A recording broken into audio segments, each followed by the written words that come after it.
السلام عليكم ورحمة الله وبركاته. وسلسلتي هذا القرية هاي ديبي. أنا قلت أوان تيدا كسوق على أفريقيا الحبة مانتا سنة قبل مساء. دقرتي يا حمان تيدا دمعدي يا كلال كيدا ددل يا قرار كيدا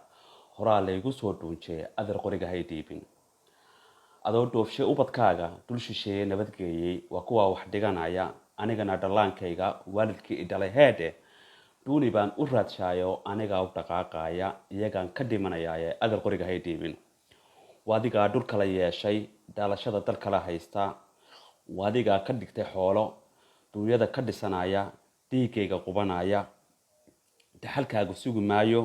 deeftana adaa qaatay adaa dhowrtay noloshaada ee adal qoriga hay dhiibin marka ay dhanaanaato xabaduna dhawaaqayso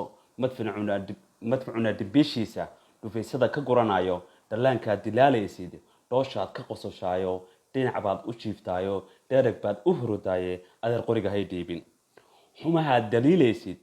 xumahaad daliilaysid adiguba u dhiman weyday kala dhabcaashi noloshaada reer hebel dafaaciisa xaq haddaad dhawaaqaysid horta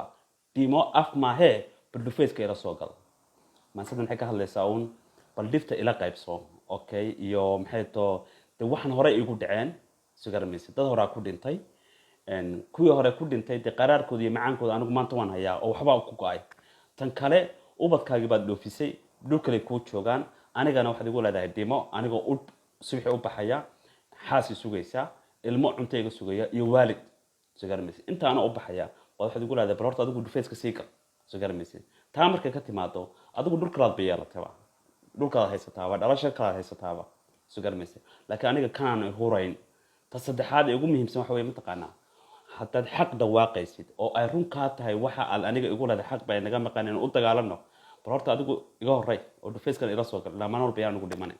aad baan idin salaamaya